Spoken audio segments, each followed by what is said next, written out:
हिमाली राज्य सिक्किमको एकमात्र जीवन रेखा मानिने राष्ट्रिय राजमार्ग 10 आजसम्म खोल्न सकिएको छैन, जसको कारण सिक्किम अनि कालेबुङदेखि सिलगढी जाने यात्रीहरू समस्यामा परिरहेका छन्। यसका साथै आवश्यक सामग्रीहरूको पनि बजारमा अभाव देखिन थालेको छ, जसको कारण बजारमा सागसब्जीहरूको मूल्य समेत वृद्धि हुन थालेको जनगुनासोहरू अघि आइरहेको छ। बितेको 3 दिनदेखि बिरिक डाँडा नजिक राष्ट्रिय राजमार्ग 10 अन्तर्गत अविरल वर्षाको कारण पहिरो गएर बाटो नै चुडिएपछि हिमाली राज्य सिक्किमको जीवन रेखा पूर्ण रूपले बन्द भएको हो।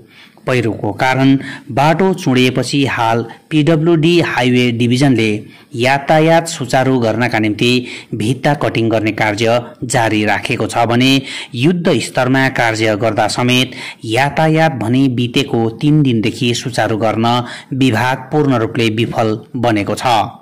बाटो बन्दको कारण राष्ट्रिय राजमार्गमा हाल मालवाहक वाहनहरूका चालकहरू सडकमा नै रात बिताउन परिरहेका छन् भने यात्रीहरू धेरै भाडा तिरेर वैकल्पिक मार्ग हुँदै सिलगढीको यात्रा गर्न परिरहेका छन्।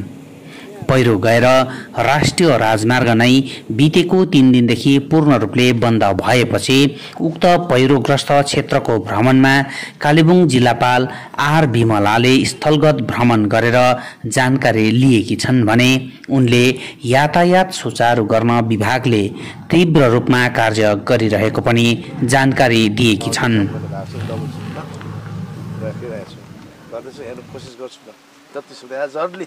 हम लोग सुबह से ही हैं, कल से यहीं बैठेंगे हम लोग।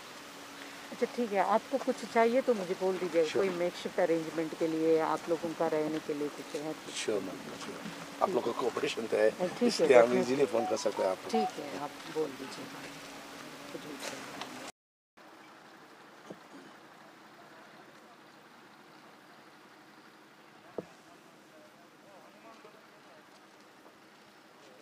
अभी हम लोग साइट विजिट किया है। एग्जीक्यूटिव इंजीनियर से कंटिन्यूसली हम लोगों का कोऑर्डिनेशन रहता है।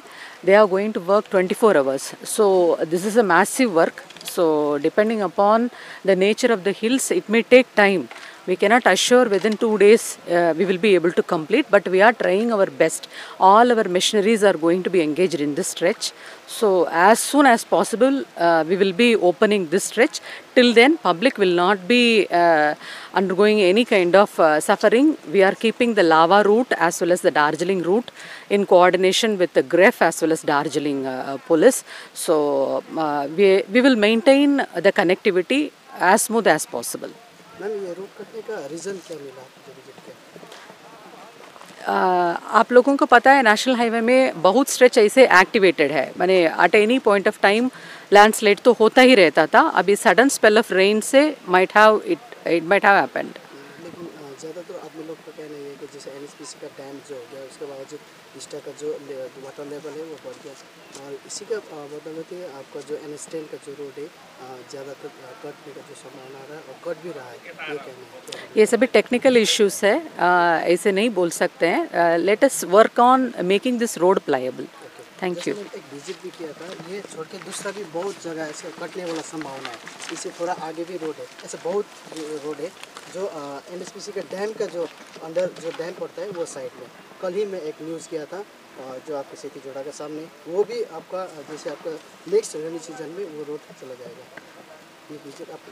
Continuously we are working on that. आप लोगों को पता है, आप लोग तो देखते ही रहते हैं PWD का मशीनरीज तो all through the year, not only in monsoon, they are working on this stretch. So whenever there is an accident, we are here to make this road pliable at the earliest.